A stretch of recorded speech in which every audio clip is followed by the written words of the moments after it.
What's going on, guys? Dudley here, and welcome back to a little bit more of the Road to Division 1. And we are going to be starting off with our BVVA team. And if you guys don't remember where we left off last time, we left off with 9 points in Division 2, 3 wins and 1 loss, I believe.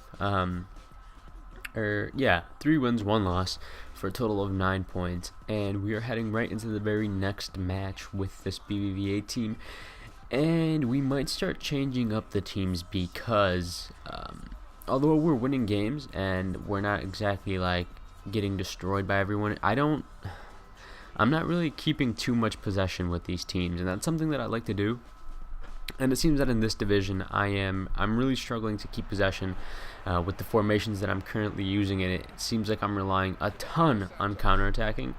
And so because of that, I'm going to change the formation to something that allows me to hold possession a little bit better. So anyways, we get a little bit lucky there with Dos Santos. I can't believe that actually went in. It bounces off of both posts. We then get a penalty, and we're going to go ahead and score this with Tony Cruz. And my penalty taking has been a little bit shoddy as of late as well. Right there, that was a completely savable penalty. And I don't know what he was doing right here. He pulled out his keeper. I saw him pull him off his line, so I'm like, yeah, I'll take the shot.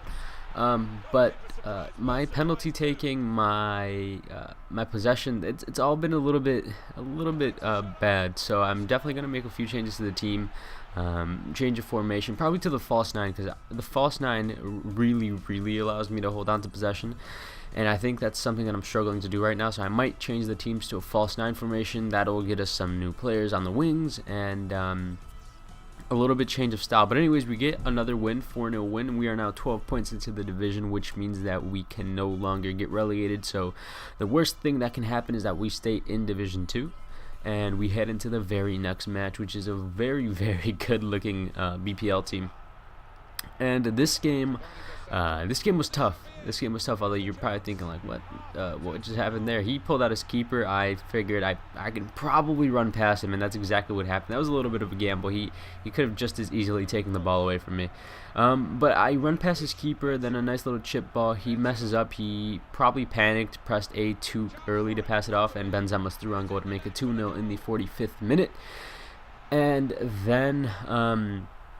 then he's actually able to score a goal for himself with Danny Sturridge in the 56th minute, and I'm like, oh boy, we're 2-1 now. This can get a little bit messy if we continue to defend poorly, and that's exactly what happens. I let Aguero through on goal, and he's not gonna miss from there. And as a matter of fact, he doesn't even take a shot. My defender takes that away from my keeper and puts it into the back of his own net. And this guy was complaining a lot throughout the entire game, talking about how he deserved the win and how I kept getting lucky. But it didn't really make sense to me that I kept getting lucky when one of his goals is from an own goal that I had no control over, and his defending was atrocious. Like right there, I was just messing around with James on the edge of the box, and he didn't defend it. And it's my fault that he's tied with me? I don't think so. And then if you look at the match stats, 7 shots to 2 on target. You can't win unless you take shots. So there's no way that he deserved to win. And then he even sent me a message afterwards and told me how I was so lucky and how he totally deserved the win, even though the match stats don't say that he deserved the win. And the way that he scored goals doesn't show that he deserved the win. I mean, the only reason he tied was because of an own goal, and it was something that I had no control over, and it's something that he had no control over. So it was really, if anyone got lucky, it was definitely him. But anyways, we tie that game 3-3, and I'm thinking to myself, that's okay. We have plenty of games to win. Let's just head into the very next match. And we're using the Serie A team, and we come up against this team, and I'm like, oh, that's going to be a problem. That's going to be a problem because legends on this game, or I'm pretty sure on the previous game as well, they can just shoot from just about anywhere, and they will push through your defenders. Like 9 times out of 10, you're not going to be able to stop them. And anyways, he gets a goal in the 7th minute. I'm thinking to myself, no, if there's something I did not want to do was give up an early goal. He then gets another goal in the same half, and at this point I'm like, okay, I have to do something. He gives me a penalty. I run into the box, knocks me down, and I'm like, this is it. This is my chance to get back into this game. We're gonna get a penalty. We're gonna score this penalty, and then we're gonna go ultra attacking and make sure that we get ourselves at least one more goal to get the draw, because we cannot lose points or we can't lose all the points because we're going to lose points if we tie, but we're not going to lose all the points. There's no way I'm going to allow that to happen. So I go ahead, Higuain, take the shot right into the middle of the net, and that is a wonderful penalty. Those are the type of penalties that I like to see.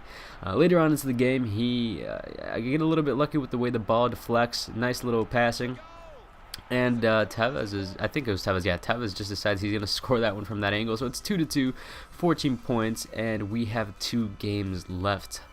So will we make it out of this division? We have yet to find out. But anyways, hope you guys enjoyed this video. If you guys did, let me know in the comment section below. And as always, have a great day or night, depending on when you're watching this. Peace.